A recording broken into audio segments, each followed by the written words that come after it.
E aí, vamos estudar a lição? Muito obrigado por ter nos acompanhado ao longo desta semana, encerrando aqui a história de José, que perdurou por 2 semanas consecutivas de estudo acerca da sua biografia.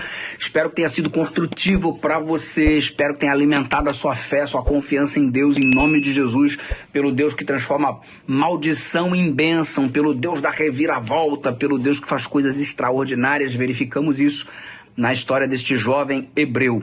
E olha, diante disso daí, eu gosto muito do pedacinho da história que quando José manda os irmãos de volta para casa para buscar o pai Jacó, para contar que ele está vivo, e manda todo aquele aparato para provar que ele está vivo, que tem autoridade no Egito, que podem vir para cá em segurança, que eu vou cuidar de vocês e tal.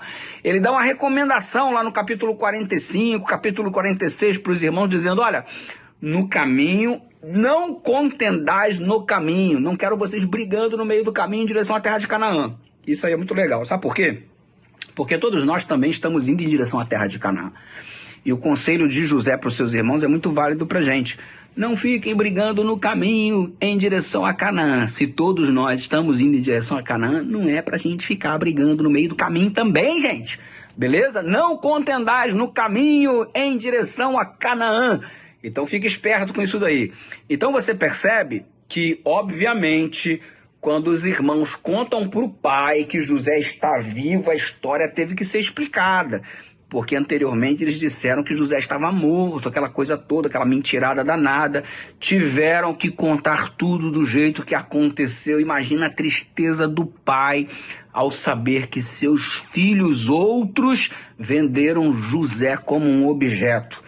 Ei, teve que haver perdão de 2 partes. A gente fala muito do perdão do José em relação aos irmãos, pelo que fizeram com José, mas a gente não pode deixar de lado o perdão que o Jacó teve que outorgar aos filhos por terem omitido a verdade por tanto tempo.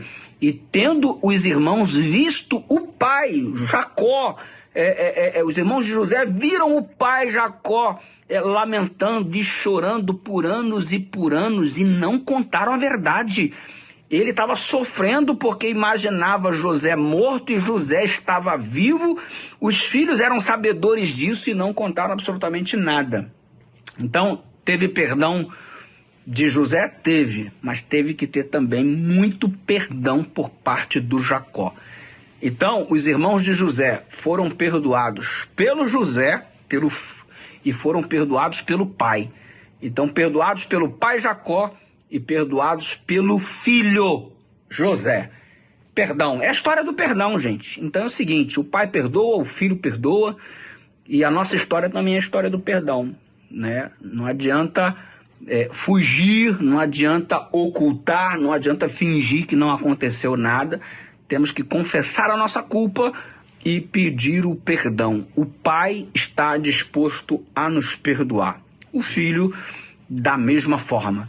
E você observa perdão por parte do filho, perdão por parte do pai. E a história de José termina de um modo muito interessante. Ele diz assim: quando eu morrer, eu quero que os meus ossos sejam levados para Canaã.